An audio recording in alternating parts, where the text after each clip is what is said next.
আসসালামু আলাইকুম রহমতুল্লাহি বরকাতু। আলহামদুলিল্লাহি রব্বিল আলামিন। আসসালাতু আসসালামু আলাইকা আলা সাইয়্যিদিল মুরসালিন আলা আলিহি ওয়া সাহবিহি আজমাইন।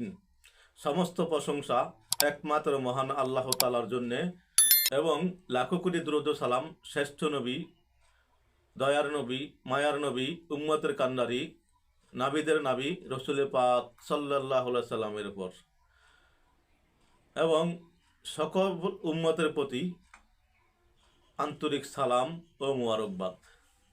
সম্মানিত দিনী ভাই বোনেরা, সম্মানিত ভিউয়ার্স, আশা করি মহান আল্লাহ তাআলার অশেষ রহমতে সকলে ভালো আছেন। তাই আসুন শুকরিয়া তার আমরা বলি আলহামদুলিল্লাহ। সম্মানিত ভিউয়ার্স, আপনারা দেখছেন রেহান টিভি 98 ইউটিউব চ্যানেল।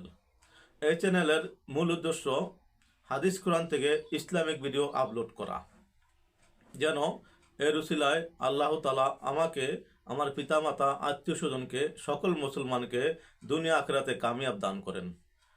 সম্মানিত ভিউয়ার্স, যারা নতুন দেখছেন অনুগ্রহ করে চ্যানেলটি সাবস্ক্রাইব করে পাশে থাকা বেল আইকনটি ওপেন করে দিবেন, যেন দু একটি ভালো কথা আপনার কাছে পৌঁছে যায়। সম্মানিত ভিউয়ার্স, ভালো কিছু দেখার পূর্বে নিয়ত করা উত্তম। তাই আসুন আমরা নিয়ত করি, হে আল্লাহ, এই দেখার মাধ্যমে, শোনার মাধ্যমে আমাদেরকে দুনিয়া আখিরাতে কামিয়াব দান করুন।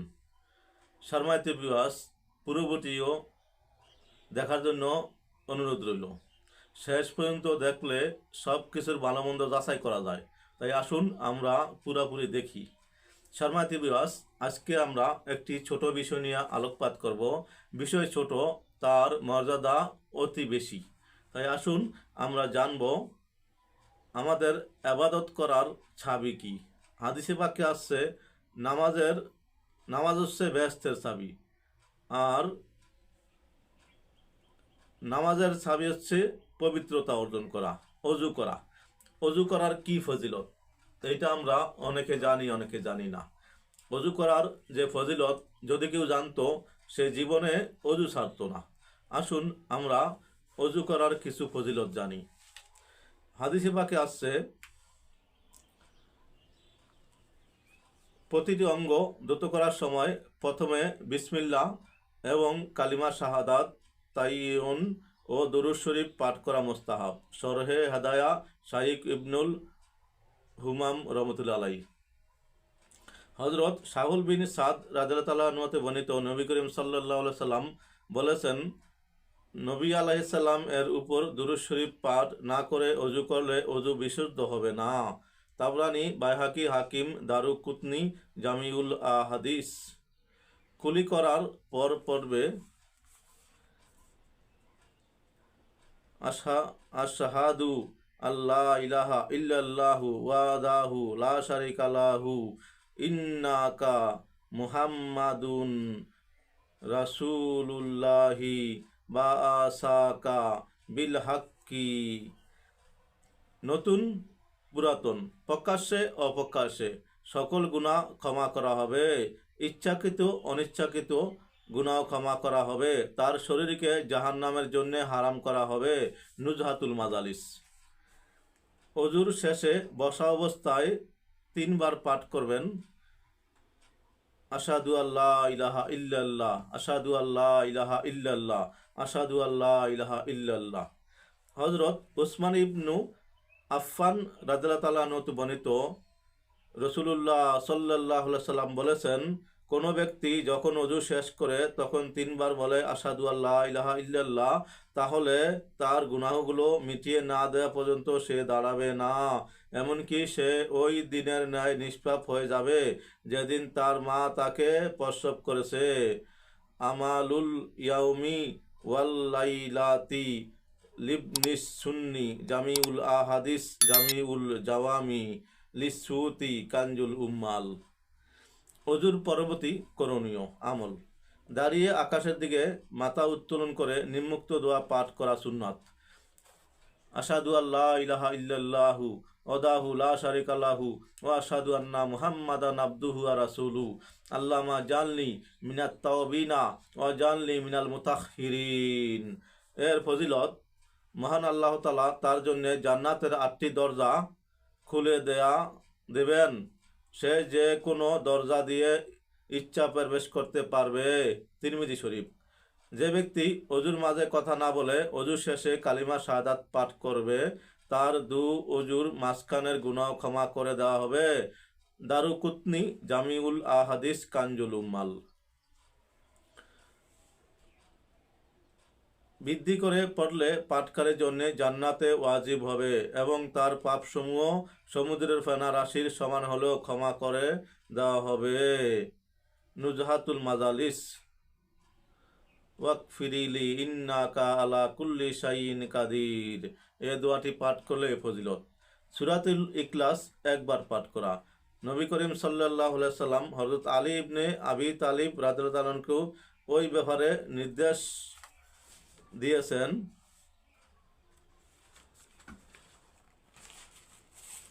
দিয়েছেন এবং বলেছেন, একজন ঘোষক ঘোষণা করবে, হে দয়াময় আল্লাহর প্রশংসাকারী, তুমি দাঁড়াও, অতঃপর জান্নাতে প্রবেশ করো। নুজহাতুল মাজালিস। অজুর শেষে সূরাতুল কদর 3 বার পাঠ করা কি ফজিলত? এই ফজিলত জানলে অবাক লাগে। আসুন আমরা জানি। হযরত আনাস রাদিয়াল্লাহু তাআলা আনহু বলেন, রাসূলুল্লাহ সাল্লাল্লাহু আলাইহি সাল্লাম বলেছেন, যে ব্যক্তি অজুর পরে একবার ইন্নাল জান্নাহ ফি লাইলাতুল কদর ওমা আদরাকা মা লাইলাতুল কদর লাইলাতুল কদরি খায়রুম মিন আলফি শাহর তানাজ্জালুল মালাইকাতু ওয়ার রূহ ফিহা বিইজনি রাব্বিহিম মিন কুল্লি আমরিন সালাম ইয়া হাত্তা মাতুলাইল ফাজর। এটি পাঠ করবে, মহান আল্লাহ তাআলা পাঠকারীকে সিদ্দিকগণের অন্তর্ভুক্ত করে দিবেন।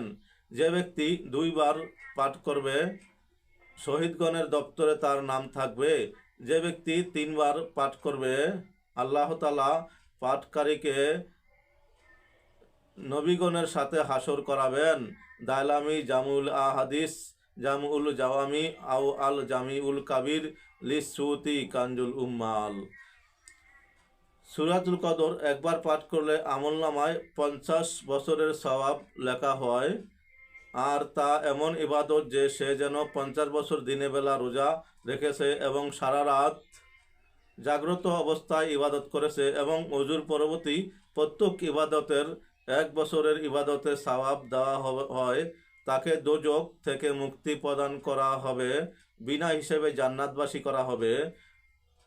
2 বার পাঠ করলে হযরত ইব্রাহিম আলাইহিস সালাম ও হযরত মুসা আলাইহিস সালামের মর্যাদা লাভ করবে। তার নাম শহীদগণের দপ্তর লেখা হবে। 3 বার পাঠকারীকে হাসরে নবীদের দলভুক্ত করা হবে। জান্নাতের 8টি দরজা খোলা হবে। বিনা হিসেবে বিনা আযাবে জান্নাতে প্রবেশ করানো হবে। মিশকাতুল আনওয়ার, মারাকিল ফালাহ, সুনানুল হুদা, খাজিনাতুল আসরার।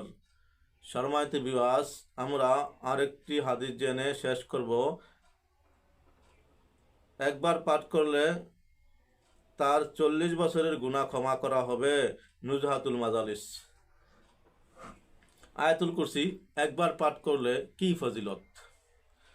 আল্লাহ তাআলা তাকে 40 জন আলিমের সওয়াব দান করবেন, তার মর্যাদা 40 ধাপ বৃদ্ধি করে দিবেন এবং 40 জন হুরকে তার সাথে বিয়ে দিবেন।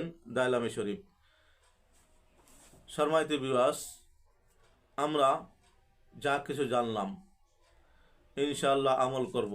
অজুর আরও বহু ফজিলত রয়েছে। ভিডিওটা অতি বড় হয়ে যাচ্ছে, তাই আজকের মতো এখানেই বিদায় নিচ্ছি। সকলের কাছে দোয়া চাই, আল্লাহ তাআলা যেন আমাকে মৃত্যুর আগ পর্যন্ত অজু অবস্থায় থাকে বেশি বেশি আমল করার তৌফিক দেন। সকল মুসলমানকে যেন ঈমানি মৃত্যু দান করেন। আসসালামু আলাইকুম ওয়া রাহমাতুল্লাহি ওয়া বারাকাতুহু।